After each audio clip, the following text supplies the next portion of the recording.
Para consolidar os nossos conhecimentos acerca do teorema das derivadas relativas, vamos aqui analisar este mecanismo. Pausem o vídeo para lerem isto e perceberem mais ou menos como é que isto funciona. Queria chamar a atenção aqui para uma coisa muito importante, que eles dizem-nos que as velocidades angulares são constantes. E vamos ver que isto vai ter implicação depois no exercício mais à frente. Eu queria que reparassem numa coisa: o referencial S1 e o referencial S2 vão ser os referenciais que vão estar solidários com o corpo 1 e o corpo 2 respectivamente, ou seja, o corpo 1 está a rodar assim e estes eixos também vão rodar assim sucessivamente para o referencial 2.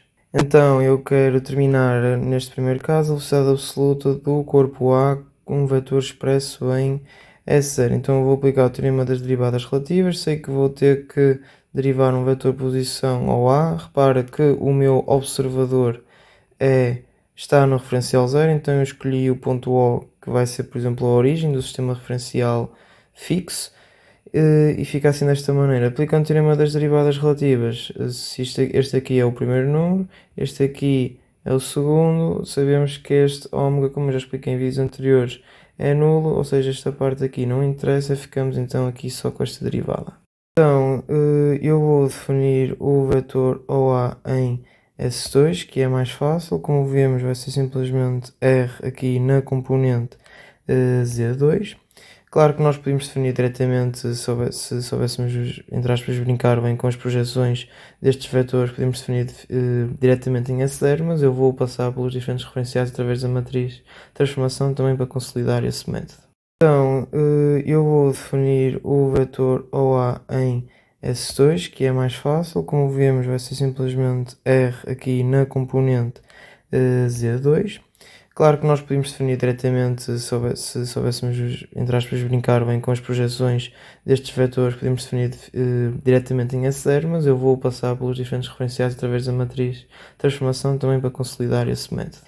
Aplicando então a matriz transformação, que está aqui representada. Para quem não sabe como se faz favor ver o vídeo acerca de mudanças de base, matriz de transformações que eu fiz. E multiplicamos então pelo vetor OA em S2 e obtemos então este vetor agora representado em S1. Repara que isto era, claro, muito mais simples se nós chegássemos aqui e soubesse que se eu queria representar neste sistema 2, componentes em X era isto, a componente em Z neste caso era isto aqui era R seno de beta, isto aqui era R cosseno de beta. Podia ser na mesma, mas eu aqui quis usar então as matrizes de transformação. Aplicando o mesmo raciocínio para terminar a vetor posição OA em S0, temos aqui a matriz de transformação. Repara só numa coisa: aqui neste exercício de mecânica 2 nós vamos sempre ter um eixo em comum nestas matrizes de transformação. O eixo em comum, quando isso acontecer, vai ser aquele que vai ficar assim, desta maneira. Ou seja, na diagonal fica 1 e depois fica 0. Lembrem-se, neste caso aqui o eixo em comum é o Z, ok? Lembra-se que ao bocado o eixo em comum era o Y, por isso é que nós tínhamos o 1 aqui no meio e depois os zeros aqui. Então, pelo vetor OA expresso em S1, obtemos a sua representação em S0. Posto isto, apenas tenho que derivar este vetor, certo? E repara que aqui isto é derivada de um produto, porque beta e θ são funções que dependem do tempo, ou seja, eu tenho que derivar primeiro aqui, neste caso, o seno de beta e depois derivo o cosseno de θ. Vamos dizer que agora quero determinar aqui a velocidade absoluta do ponto A, mas de um vetor expresso no referencial S1. Então eu vou partir através da derivação de um vetor posição ao A relativamente a zero, né? Porque é uma velocidade absoluta relativamente a um observador num referencial fixo, e eu quero expresso então em S1. Então vamos aplicar o teorema das derivadas relativas. Aqui sabemos que vai ser a derivação desse vetor OA expresso em S1, e aqui nesta velocidade angular, repara, temos então no referencial S1 é o primeiro número e depois o segundo número é aqui onde está o nosso observador. Temos então a velocidade angular 0 e lembrem-se que esta tem que estar expressa no referencial S1. E depois isto vai ser então produto vetorial com o vetor posição ao A expresso em S1. Então vamos aqui ver estas contas. Vamos só ter aqui a intenção, então a velocidade angular de movimento relativo 1,0. Ora bem, movimento relativo 1,0, como sabemos, é movimento deste corpo 1 relativamente ao referencial fixo, e a sua velocidade angular então vai ser dada por este ômega. Se ele está a rodar em torno do eixo Z, repara que então este θ-ponto, que é o valor dessa velocidade angular, vai aparecer no eixo Z. E aqui muita atenção, ele está expresso no referencial S1. Pronto, o referencial S1, o eixo Z vai coincidir com o eixo Z do referencial S0. Mas imagina que era expresso no referencial S2. Repara que já íamos ter aqui uns cossenos de beta e uns senos de beta, porque ele sei que com a minha velocidade angular 1,0 está sempre aqui nesta direção, mas este referencial é móvel, ou seja, expressa neste referencial a velocidade angular 1,0 ia ser diferente do que um vetor apenas com componente em Z. Fazendo as contas, temos então aqui o valor da velocidade do ponto A expressa num referencial S1. Só para chamar a atenção que aqui ao bocado não meti estes dois erros, mas claramente que tenho que vir aqui devido às contas, mas vamos analisar então aqui este vetor. Esta componente, se vocês repararem, é a componente da velocidade devido então a este disco rodar, ok? Que é expressa em S1 vai ser então desta maneira, e depois aqui esta componente em Y vai ser uma componente assim, ok?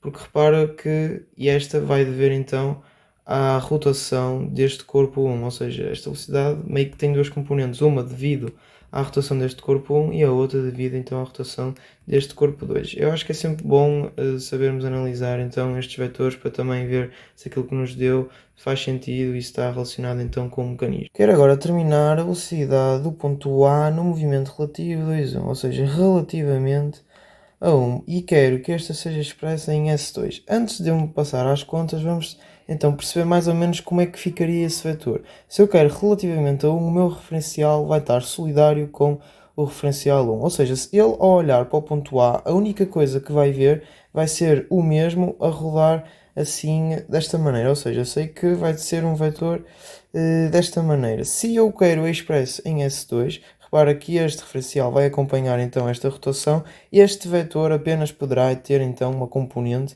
em x no referencial S2. Vamos então ver as contas e ver se confirma então esta, entre aspas, minha suposição. Então, eu vou recorrer à derivação de um vetor posição e eu escolhi o vetor OA. Porquê? Porque eu sei que o ponto O também é solidário, ou seja, o ponto O, que é este mesmo que o ponto B, também é solidário com o referencial S1, então eu posso escolher.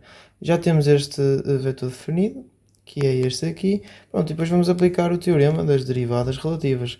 Repara, então, sei que aqui esta primeira parte vai ser então a derivação desse mesmo vetor, que nós definimos aqui. Depois vamos ter que somar então este produto vetorial. Aqui é a velocidade angular do movimento relativo 2,1, expresso em S2. Então multiplicar pelo vetor posição OA, também expresso em S2. Porque é que aqui é 2,1? Vamos aqui recapitular mais uma vez. Este primeiro número é o do referencial e depois este segundo número é aquele que nós estamos a derivar relativamente a. Então vamos fazer aqui as contas. Se eu derivar este vetor sendo este R um valor constante, isto aqui é 0. E depois temos aqui a velocidade angular no movimento relativo 2,1. Ora bem, o movimento relativo 2,1 é este corpo aqui vermelho a rodar, o corpo 2 a rodar relativamente ao corpo 1. E sabemos que ele vai rodar relativamente ao corpo 1 segundo aqui este eixo Y, ou seja, a nossa velocidade angular, que vai ter o valor do beta ponto, porque o ângulo em relação ao qual este roda é o ângulo beta, vai ter então a componente em Y. Neste caso é Y, o Y1 é igual ao Y2 e este está definido em S2, muita atenção. Então depois fazemos o produto vetorial com o vetor OA e obtemos então o vetor da velocidade do ponto A relativamente a um observador solidário com o corpo 1 expresso em S2. Como vimos, vai ser aquilo que eu referi, ok? Uma componente positiva em x2. Agora quero determinar a velocidade absoluta do ponto A, ou seja, se é absoluta relativamente a um observador fixo, solidário com o referencial S0, só que é expressa no referencial S2. Vamos aplicar então o teorema das derivadas relativas. Primeiro achar um vetor posição que esteja de acordo com o enunciado. Temos aqui o vetor OA, sabemos que o ponto O é então solidário com o referencial fixo, por isso pode ser o nosso observador, e vai ser derivado então relativamente a 0. Aplicando o teorema das derivadas relativas, vai ser então a derivação desse mesmo vetor, que é este aqui neste caso, que já sabemos que vai dar 0, e depois mais aqui esta velocidade angular, 2,0, expressa em S2, e vamos ver que isto aqui, entre aspas, vai dar trabalho, é o produto vetorial então com o vetor posição expresso em S2. Então eu quero terminar isto aqui não leva um ponto, ok? eu quero determinar esta velocidade angular 2,0 e o que é que vai acontecer? Eu vou fazer esta divisão, ok, em dois movimentos relativos. Para já vocês meio que vão aceitar só, mas depois vão perceber o porquê disto ser possível e quando é que nós podemos fazer isto. Então eu vou dizer que a velocidade angular do movimento 2,0 vai ser igual à velocidade angular do movimento 2,1 mais a velocidade angular do movimento 1,0 e tudo, repara, expresso em S2. Esta aqui, como nós já tínhamos visto anteriormente, é dada por 0 beta ponto 0, só que agora, para terminar esta, é preciso ter atenção. Porquê? Porque a velocidade angular 1,0 ela só vai ser 0,0 θ ponto se tivermos então no referencial S1 ou no referencial S2. Como eu tinha referido há bocado, se nós a quisermos representar no referencial S2, eu disse S2, mas aqui era 0, vocês perceberam? Se eu quisesse representá-la no referencial S2, o que iria acontecer é que eu tinha que aplicar uma matriz de transformação. Porquê? Porque esta vai mudar consoante então muda este referencial S2. Em S2 então o que é que vai acontecer? Vou aplicar aqui a matriz de transformação de 1 para 2, que se repararem é o simétrico ou a transposta da matriz de transformação de 2 para 1. E a multiplicar então pela velocidade angular 1,0. Obtemos então aqui a velocidade angular 1,0 expressa em S2, somamos com esta e temos a velocidade angular 2,0 expressa em S2. Depois podemos aplicar então aqui este produto vetorial, que seria com este vetor. Não vou estar aqui a fazer porque é só contas, mas se quiserem podem fazer para praticar. Para terminar, vamos ver aqui a velocidade do ponto A, só que relativamente a um observador solidário com o referencial S2. E quero esta velocidade representada no referencial S1. Então eu vou utilizar um vetor posição ao A, pois o ponto O, que é o ponto do nosso observador, também pertence ao corpo 2, por isso posso fazer isso. E vamos utilizar então o teorema das derivadas relativas aqui a derivada desse mesmo vetor, que é este que está aqui representado. E depois eu tenho aqui o produto vetorial e aparece aqui a velocidade angular 1,2. Anteriormente nós vimos que a velocidade angular 2,1 é representada por 0 beta ponto 0, só que se eu quero a 1,2 então vai ser menos isto, como nós já vimos em vídeos anteriores, está aqui então representada. Fazendo as contas obtemos isto. Repara, o que vai acontecer é que estas componentes vão-se todas anular, ou seja, esta velocidade vai dar uma velocidade nula. Se nós olharmos para aqui faz todo sentido. Porquê? Porque se for um observador que está solidário com o corpo 2, se eu estiver a olhar para o corpo A, qualquer que seja o seu movimento, ele para mim vai estar sempre parado. Daí então esta velocidade relativa ser igual a zero. É tudo no vídeo de hoje, espero que tenham aprendido mais alguma coisa e até à próxima aula.